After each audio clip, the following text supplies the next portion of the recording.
আমাদের লালমনিরহাট বড়বাড়ির ঐতিহ্যবাহী এক মেলার নাম হলো বৌজামাই ও মৎস্য মেলা, যেটা প্রতি বছরই হয়ে থাকে। এটা 7.5 কেজি। বাবা দেখি আনাজ বাবা আসো তোমার সাথে একটা মাপ দেই। আর এটা কি মাছ? এটা হচ্ছে চিংড়ি, বড় চিংড়ি মাছ।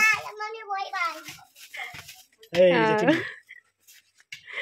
বিগত কয়েক বছরের মেলার তুলনায় এই বছর অনেক জমজমাট একটা মেলার আয়োজন করা হয়েছে। মূলত এই মেলাতে কিন্তু জামাইরা সবসময় বড় বড় মাছ কিনে তার শ্বশুর বাড়িতে নিয়ে আসে। যেহেতু মেয়ে আর জামাই মিলে শ্বশুর বাড়িতে আসে, তাই কিন্তু শ্বশুরদেরও অনেক বড় বড় মাছ কিনতে হয় এই মেলা থেকে।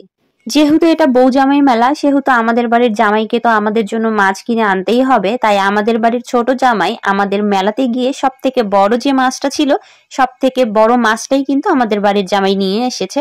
সাথে কিন্তু সে গলদা চিংড়িও নিয়ে এসেছে। এই মেলাতে কিন্তু অনেক প্রকার মাছ পাওয়া যায়। সব থেকে মূল আকর্ষণ হলো এই মেলার মাছগুলো। মাছটা এই ভিডিওতে যতটা ছোট মনে হচ্ছে, এর থেকেও কিন্তু অনেক বড় ছিল মাছটা। ভিডিওতে মনে হচ্ছে যে খুব বেশি ছোট, আর এই মাছটার কাটার দায়িত্বে ছিলাম আমি। এই মাছটা একদম আঁশগুলো ভালোভাবে ছাড়িয়ে নিয়েছিলাম। চাইলেই কিন্তু সে বাজার থেকে নিয়ে আসতে পারতো কেটে, কিন্তু বাজারে বলতে মেলায় অনেক লোক পাওয়া যায় যারা হচ্ছে মাছগুলো কেটেও দেয়, কিন্তু তাহলে তো আর জামাইয়ের এই মাছ দেখানোটা হলো না। মূলত এই এলাকার মানুষ সবাই এটাই করে, বড় যে মাছটা হয় সেটাই কিন্তু নিয়ে শ্বশুর বাড়িতে যায়, যে যার সামর্থ্য মতো একটা মাছ কিনে নিয়ে আসে।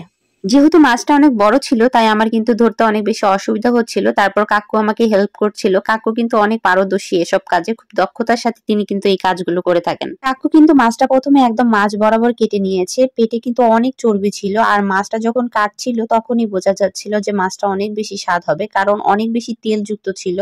পিসগুলো যে হয়েছিল সেই পিসগুলো দেখলেও বোঝা যাচ্ছিল। মাছটা কাটার সময় দেখেন কাকুর কত মাথায় বুদ্ধি। একটা কিন্তু কাপড় দিয়ে ধরছিল যাতে করে হাতটা তার পিছলে না যায়, সেই জন্য কিন্তু সে কাপড় দিয়ে ধরছিল বারবার।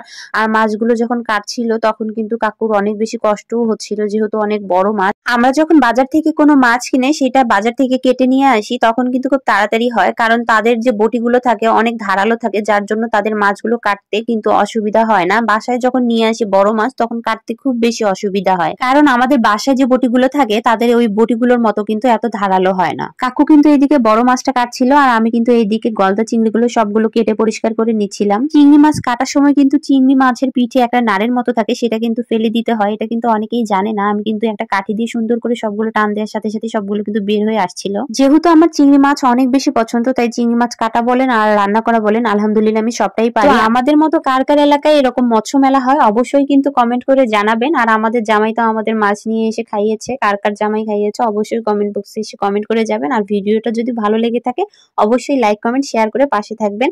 আজকের মতো এখানেই বিদায় নিচ্ছি। সবাই ভালো থাকবেন। আল্লাহ হাফেজ। আসসালামু আলাইকুম।